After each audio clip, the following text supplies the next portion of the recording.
आत्मा की खोज, अनंत शक्ति, आनंद और शांति, ईश्वरीय भक्ति के लिए जुड़े रहें हमारे चैनल से।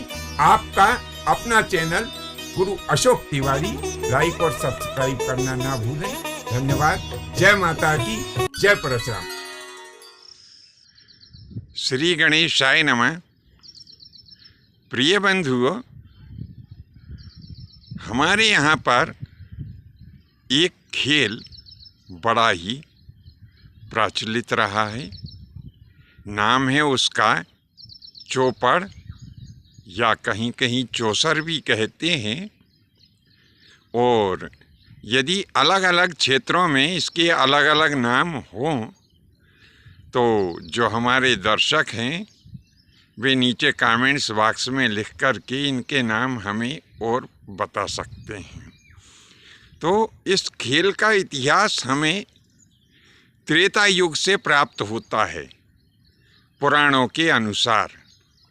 जैसा कि हमने बताया कि इसके सबसे बड़े खिलाड़ी राजा ऋतुपर्ण हुआ करते थे, और राजा ऋतुपर्ण के पश्चात त्रेता युग में ही राजा ऋतुपर्ण के समकालीन एक राजा और हुए हैं, पुष्कर। अब ये पुष्कर राजा तो नहीं था, लेकिन क्या हुआ कि निषद देश में इनके भाई राजा नल का शासन था। अब ये पुष्कर नाम का जो राजा नल का छोटा भाई था, ये बड़ा कुटिल था। अब इसने विचार किया कि कैसे राजा नल का सारा ऐश्वर्य हड़पा जाए। तो इसने चौपड़ खेलने का निमंत्रण राजा नल को दे दिया।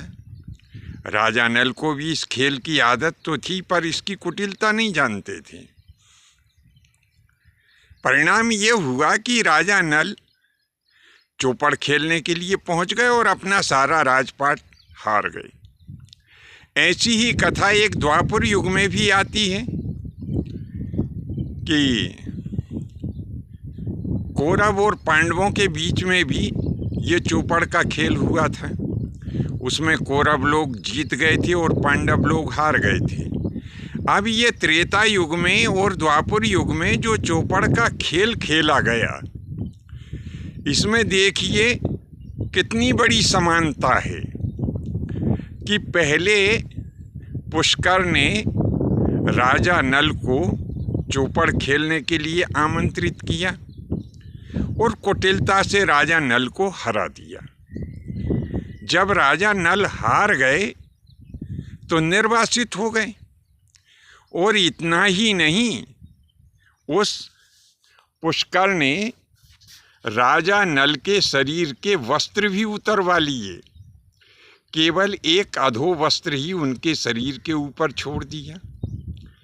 अब राजा नल अपनी रानी जो दमयंती थी उन्हें लेकर के वन में इधर उधर मारे मारे फिरने लगे। तो क्या हुआ कि बहुत दिनों तक इन्हें कुछ भोजन नहीं मिला। तो इन्होंने क्या देखा जंगल में कि बहुत सारे पक्षी दाना चुग रहे हैं। अब भूखा व्यक्ति क्या ना करता। राजा नल ने विचार किया कि चलो, अब भोजन नहीं मिल रहा है तो इन पक्षियों को पकड़ के ही अपनी भूख मिटा ली जाए। तो वो जो अपना अधो वस्त्र था उसे उन्होंने फैला दिया, फैलाया पक्षियों को पकड़ने के लिए। लेकिन हुआ क्या कि वो पक्षी जो थे उनके अधो वस्त्र को लेकर के ही उड़ गए। राजा नल जंगल में बिना वस्त्र के रह गए। आप विचार करिए कि जो व्यक्ति कभी निषद देश का राजा था, एक खेल के कारण जंगल में बिना वस्त्र के हो गया। और जब वो पक्षी लोग उस वस्त्र को लेकर के उड़ गए तो राजा ने क्या किया कि रानी की आधी साड़ी जो है वो ले ली और उससे अपने शरीर को ढका। तो चीरहरण तो हुआ, चाहे मनुष्यों ने चीरहरण किया हो या पक्षियों ने किया हो। तो यहाँ पर त्रेता युग में राजा नल का जो चीरहरण किया वो पक्षियों ने किया। वो पक्षी लोग उनके उस वस्त्र को लेकर के और उड़ गए। राजा नल ने अपनी रानी की आधी साड़ी से अपना तन ढक लिया। इस पर भी बाद में क्या हुआ कि राजा ने सोचा कि मेरे कारण ये रानी भी परेशान हो रही है, तो जंगल में सोती हुई उस रानी को छोड़ करके और वे थे तो अयोध्या चले गए। रानी इधर परेशान होती हुई और अपने पिता के यहाँ चली गई। इधर राजा ऋतुपर्ण के यहाँ पर राजा नल पहुँच गए, क्योंकि राजा नल को ये ज्ञात था कि राजा ऋतुपर्ण चौसर के बहुत बड़े खिलाड़ी हैं। तो राजा नल ने राजा ऋतुपर्ण से चौसर विद्या सीखी और वहाँ से सीखने के बाद फिर अपने भाई के पास में आ गए और उसे चौसर खेलने के लिए आमंत्रित किया। तो पुष्कर बड़ा प्रसन्न हुआ। थोड़ी बहुत संपदा कहीं से जोड़ करके आ गया होगा, वो संपदा भी मुझे दे देगा। प्रसन्नतापूर्वक चौसर प्रारंभ हो गई। अब क्योंकि राजा नल जो थे वो तो उस विद्या में पारंगत हो गए थे, फिर जैसा वो कहते थे उतने ही पासे वो अपने दाने दे दिया करते थे। आज भी देखा होगा कि चौपड़ खेलने वाले कहते हैं ना कि राजा नल इतने दाने दे दो, तो ये जब से प्रथा चल गई। लेकिन हुआ क्या, राजा नल जब जीत गए तो उनने पुष्कर से कहा कि अब ये सारा राजपाट हमारा है। तो पुष्कर ने मना कर दिया तो दोनों भाइयों के बीच में युद्ध हुआ। उस युद्ध में पुष्कर मारा गया। तो अब पहले तो इस खेल का जो हमने मूल भाव बताया, हम किसी को ये मना नहीं कर रहे हैं कि आप खेलो या मत खेलो।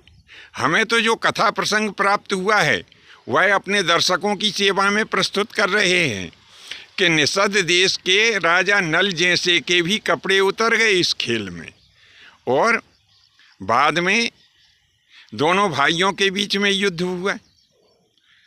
तो ऐसा ही द्वापर युग में हुआ कि द्वापर युग में कौरव और पांडव ये दोनों काका बाबा के भाई थे।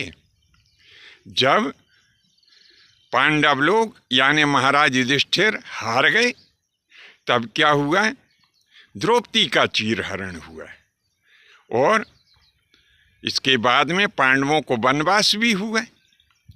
वनवास से लौटने के बाद में जब इन्होंने आकर के अपने राज्य का भाग मांगा तो इधर दुर्योधन ने भी देना मना कर दिया। देखिए, दोनों युग की तुलना करिए कि त्रेता युग में पुष्कर ने कुटिलता की थी और राजा नल को हारना पड़ा था, और जब राजा नल हार गए थे तो उन्हें भी अपने जीवन का बहुत सा भाग वन में व्यतीत करना पड़ा था। और यहाँ पर द्वापर युग में शकुनी ने कुटिलता की और महाराज जो धर्मराज थे यानी जिन्हें युधिष्ठिर कहते थे, ये युधिष्ठिर हार गए और इन्हें भी वन भटकना पड़ा। वहाँ पर वन में राजा नल का वस्त्र जो था वो पक्षी लेकर के उड़ गए, और यहाँ पर द्वापर युग में द्रौपदी का वस्त्र जो है वो दुशासन ने उतारने की दुष्ट कोशिश की, लेकिन वो तो भगवान श्री कृष्णचंद्र जी महाराज सहायक थे, तो उनकी कृपा से वह अपने इस दुष्ट कार्य में सफल नहीं हो पाया। लेकिन यहाँ पर जब पांडव लोग वनवास से वापस आए तो जब राज्य मांगा तो दुर्योधन ने देने से मना कर दिया। 5 गांव मांगे, वो भी देने से मना कर दिए। परिणाम स्वरूप कुरुक्षेत्र के मैदान में युद्ध हुआ और कौरव लोग मारे गए। आपस में कौरव और पांडव भाई भाई थे और उधर राजा नल और पुष्कर भी दोनों भाई भाई थे। तो बंधुओं, यह चौपड़ नाम के खेल का जो इतिहास हमें पुराणों में प्राप्त हुआ वह आपकी सेवा में प्रस्तुत किया। हम किसी को बाध्य नहीं करते कि आप इस खेल को खेलें या ना खेलें। हमें जो कथा से संबंधित विषय वस्तु प्राप्त हुई है वही हमने अपने दर्शकों की सेवा में प्रस्तुत की है। विषय वस्तु आपको कैसी लगी नीचे कमेंट्स बॉक्स में लिखें। अच्छी लगी हो तो अपने 1-2 इष्ट मित्रों को प्रेषित भी करें। आज के लिए बस इतना ही। शेष अगले भाग में नए विषय के साथ में उपस्थित होंगे। आज्ञा दीजिए। धन्यवाद। जय माता की, जय परशुराम जी की।